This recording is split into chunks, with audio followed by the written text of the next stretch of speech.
নমস্কাৰ আমি দ্বিতীয় শ্ৰেণীৰ লিখন দক্ষতা বিকাশৰ বাবে আমি কেনেধৰণৰ ক্ৰিয়াকলাপ কৰিম তাৰ কিছু আভাস দিয়াৰ চেষ্টা কৰিম যেহেতু ছাত্ৰ ছাত্ৰীখিনি দ্বিতীয় শ্ৰেণী পাবগে গতিকে আমি প্ৰথমে কিছু স্বৰ চিহ্ন যোগ কৰা অৰ্থাৎ এটা বৰ্ণৰ লগত আমি কিছু স্বৰ চিহ্ন যোগ কৰিবলৈ দিম যাৰ জৰিয়তে আমি তেওঁলোকৰ পূৰ্ব জ্ঞানৰ এক পৰীক্ষা কৰা হ'ব যদি এই কাৰ্যটো সফল হয় তেতিয়াহ'লে আমি পিছৰ কাৰ্যলৈ যাম ইয়াতে আমি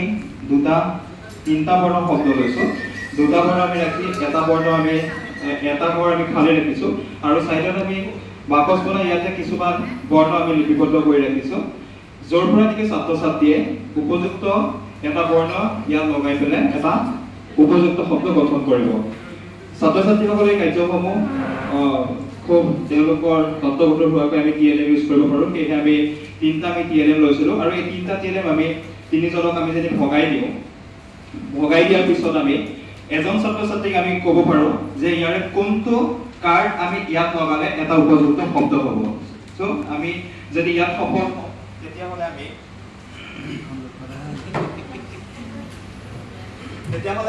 তিন নম্বৰ কাৰ্যসূচীলৈকে যাব পাৰোঁ ইয়াতে কিছুমান ছবি সংযোজন কৰা হৈছে আৰু ছবিসমূহ চাই পেলাই ছাত্ৰ ছাত্ৰীক প্ৰথমে ইয়াৰ নামটো আমি পঢ়িম যদি তেওঁ নামটো ক'ব পাৰিছে তেতিয়াহ'লে সেই নামটো আমি তলৰ খালী বাকচত আমি লিপিবদ্ধ কৰিবলৈ তেওঁলোকক আমি অনুপ্ৰাণিত কৰিম যদি এই কাৰ্যটোত আমি সফল হওঁ তেতিয়াহ'লে আমি 4 নম্বৰ কাৰ্যসূচীলৈ আমি যাব পাৰোঁ ইয়াতে কিছুমান শব্দ আমি এইটো TLM ব্যৱহাৰ কৰিব পাৰোঁ কাৰ্ড ল'ব পাৰোঁ কাৰ্ডসমূহ দি আমি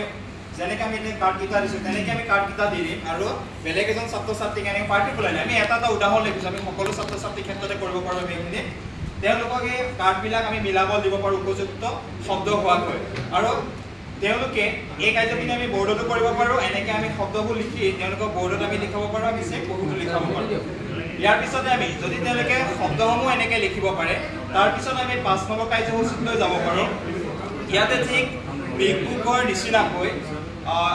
আমি ইয়াতে এটা ফুল আঁকিছোঁ আৰু ইয়াতে আমি এটা শব্দ লগাই দিছোঁ এই পাহ সো ছাত্ৰ ছাত্ৰীয়ে নিজে ইমাজিন কৰি তেওঁলোকে খালী ঠাই লিখিব এই পাহ ফুল সো আমি তেনেকৈ আৰু ইয়াতে আমি শব্দ বহাই আমি পিছলৈকে আমি ক্ৰিয়াকলাপটো আমি ডাঙৰ কৰিব পাৰোঁ সো আমি প্ৰথম হিচাপে লৈছোঁ এই পাহ ইয়াত ছাত্ৰ ছাত্ৰীয়ে নিজে আহি লিখিব এই পাহ ফুল ইয়াৰ পিছতে আমি আখৰ জালৰ পৰা আমি শব্দ গঠন কৰিবলৈ আমি তেওঁলোকক শিকাব পাৰোঁ য'ত তেওঁলোকৰ শব্দ জ্ঞানো বৃদ্ধি হ'ব বিভিন্ন ধৰণৰ আমি ইয়াতে আখৰ ইয়াত সংযোজন কৰিছোঁ ইয়াৰ পৰা তেওঁলোকে ইয়াতে নতুন শব্দ গঠন কৰিব দুটা তিনিটা ইয়াৰ পৰা তেওঁলোকে ডাঙৰ শব্দ গঠন কৰিব পাৰে যদি এই কাৰ্যকলাপসমূহ সফল হয় বুলি ভাবোঁ তেতিয়াহ'লে আমি তাৰ পিছৰ পৰ্যায়ত আমি সূত্ৰলিপিলৈকে যাম সূত্ৰলিপি আমি প্ৰথম অৱস্থাত যিটো তৃতীয় শ্ৰেণী গতিকে দুটা তিনিটা বৰ্ণ থকা শব্দ আৰু তাৰ লগত এটা দুটা স্বৰ চিহ্ন যোগ থকা আমি শব্দৰে প্ৰথম সূত্ৰলিপি দিয়াৰ আমি প্ৰয়াস কৰিম সো আমি এইকেইটা ক্ৰিয়াকলাপ আমি যুগুত কৰিছিলোঁ কেনেকৈ আমি তেওঁলোকৰ লিখন দক্ষতা বিকাশ কৰিবলৈ আমি চেষ্টা কৰিব পাৰোঁ শ্ৰেণীকক্ষত ধন্যবাদ